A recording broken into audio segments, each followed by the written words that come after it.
It's taken 17 years to get to this point, but in this video, we are going to start rebuilding my very first tractor, this 1948 Ford 8N right here.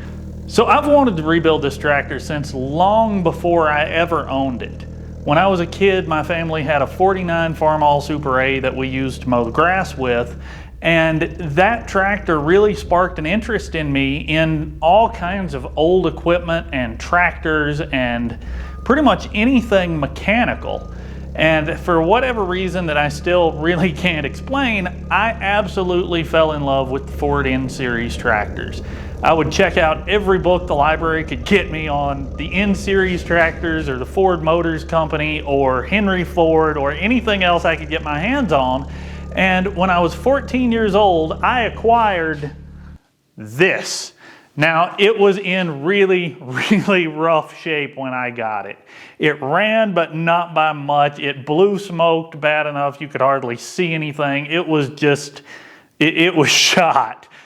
But it was mine, and I absolutely loved this thing, and I still do, which is why a couple of years ago, we went down to Tennessee. Some of you old subscribers may remember. All right, we're pulling the 8N out from where it has sat for quite a number of years now. We loaded this thing up behind my 97 F-250 and we hauled it out here to Wyoming, anticipating doing the rebuild. So what we're going to cover in this video is figuring out exactly what we need, because this thing didn't run well when we got it, and it's been sitting for the better part of the last 17 years in the Tennessee heat and humidity and rain and outside in the winter and exposed to pretty much every element it could get exposed to. And now we've got to fix that. So the biggest issue we have with this tractor is the fact that the engine undoubtedly needs to be rebuilt. So before we get into that, let me take you around and show you a few of the other things we're going to have to address in order to get this thing back to work. This fan belt has, well, that's seen better days. Our radiator hoses are not too great. This oil fill cap is, let's just say that's not factory, and we're gonna need one of those. From there, we're gonna come straight back to our starter, where you guys can see we're missing quite a few things here. One of our big issues is absolutely gonna be tires. Now, not only are the 4 tires on it in really bad shape, there's a lot of weather cracking on the tread and on the sidewall. This tractor has a couple of original wheels still, and at least one of them is going to have to be replaced. Let me show you why. So this wheel here that we're looking at, this is an original rim for the N Series tractor. And the way you can tell that is if you look here where these bolts are that hold the rim to the center wheel disc, it's a complete solid piece of metal all the way around. They refer to these as the hat style rims. Now this is the right side rear wheel, and my father and I actually replaced this wheel when we bought this tractor for a reason I'll explain more about in just a minute. But this is an aftermarket modern replacement wheel. And the reason you can tell that is because if you look here at the bolts, it is not a solid piece of steel all the way around the rim. Instead, it's just these little loops that are welded to the rim. It works just fine. It offers all the same adjustments and functionality of the original, but it's just not original. I don't know how well you guys can see that. I know the lighting is not great, but this rim is rusted out super, super bad. Right here where my finger is, my finger is down in like 1/4 of an inch, just rusted out area. This rim is really, really junk.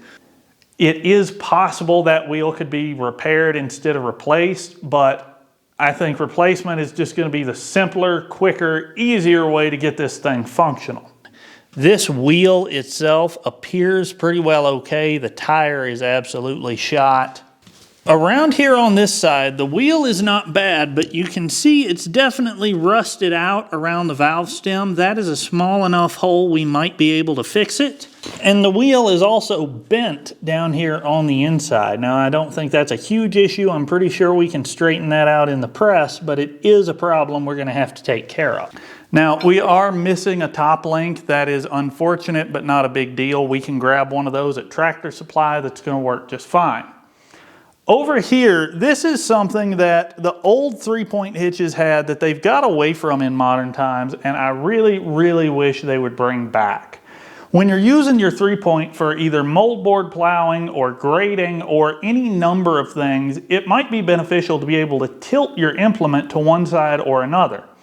Now, on modern tractors with hydraulic systems, the dealer will happily charge you several hundred, if not a couple of $1,000s more, to put an extra hydraulic valve on your tractor and run some hoses and connect that to a hydraulic cylinder that goes right here so you can adjust the tilt of your hitch from the tractor seat in the cab without having to get out and do anything. I've had that on a few of my tractors. It's really, really handy and something you can build yourself if you're willing to do a little work. The way they did it back on these tractors in the 40s and 50s before external hydraulics really took off like they have now and become an integral part of farming was with simple things like this gearbox.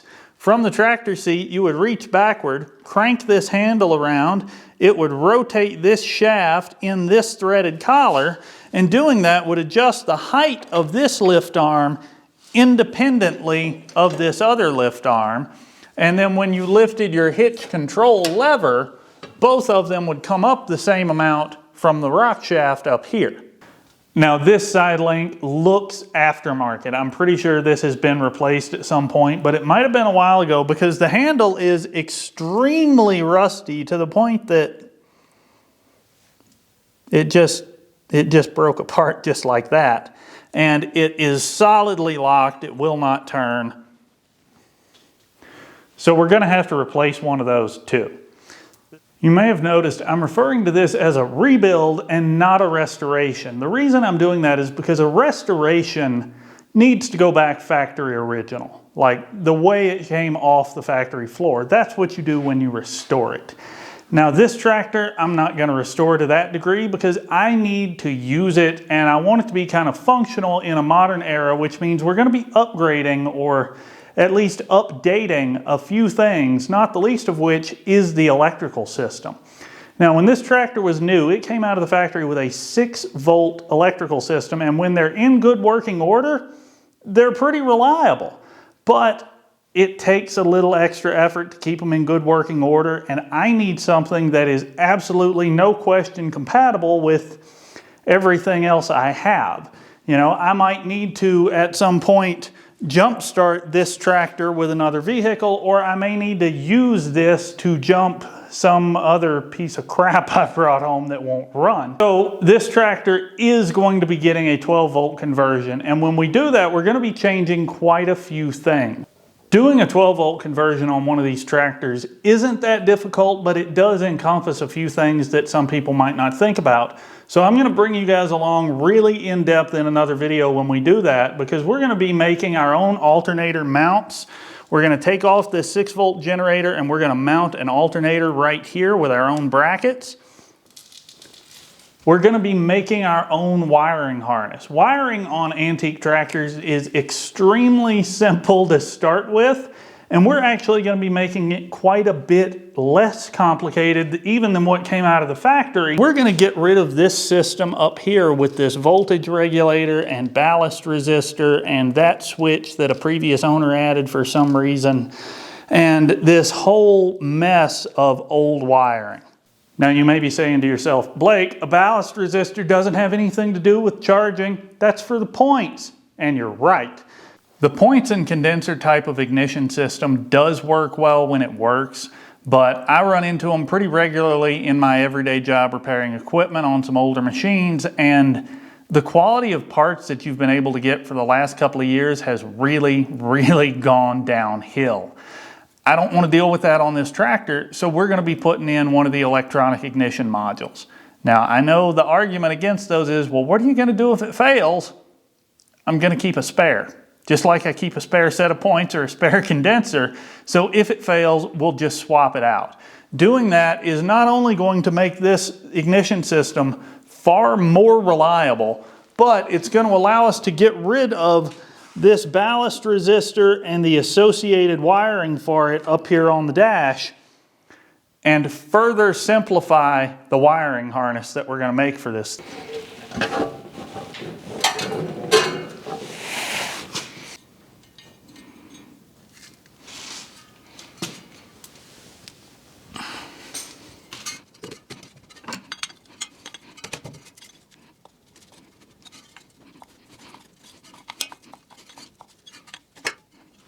So the little nuts on our generator here don't want to come loose very easily. They're kind of rusted down onto these studs, and even though we're not going to reuse this generator, it was rebuilt. I had it rebuilt back when I was in high school at a local shop that I actually worked at for a little while, learning how to rebuild starters and alternators and generators and things like this. So this generator, I wouldn't have a problem saying this is a good generator, other than the fact it's been sitting out in the weather for a very long time.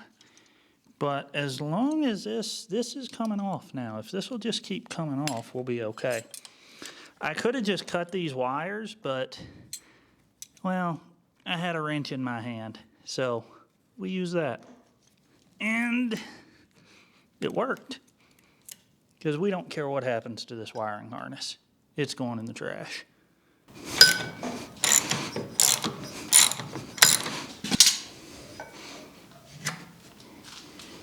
Oh, that is junk. So is that. We're just going to go ahead and break that off. We'll get the whole elbow out of the carburetor later.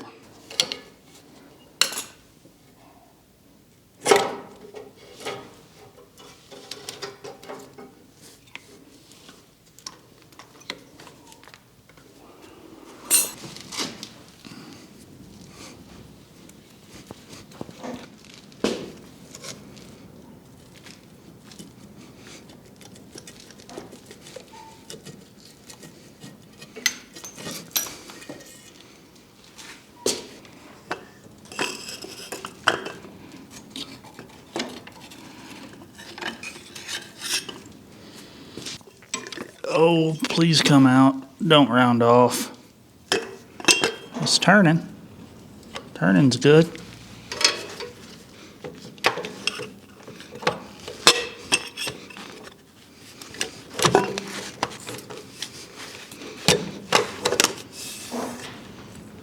There's a starter. So we've got our engine mostly stripped down, and I want to show you something involving the oil pan, which is kind of going to dictate where we go from here. If we come around here to the front of the tractor, you can see the oil pan itself is actually a solid casting that is part of the frame of the tractor. The whole front axle assembly right here is bolted to the pan. The pan is bolted to the engine block that also serves as part of the frame. And then back here, the two halves actually connect to the front of the transmission housing. A lot of guys refer to this as splitting a tractor, but in this case, we're not really splitting it. We're just gonna jack it up and disassemble from the front back until everything we need comes off. So now that we've got everything stripped down, we're ready to drop the front axle and pull the engine off. And I'm gonna show you in the next video why I don't believe this is a factory engine. I don't believe this is the first time this tractor's ever been rebuilt. But we're gonna get more into that in details in the next video. Subscribe if you guys wanna see that. And if you haven't already, lean over there and hit that little thumbs up button. I can wait. See, didn't that feel good? That tells YouTube that I'm an okay guy and you enjoy some of my videos. So thank you for watching, and more later.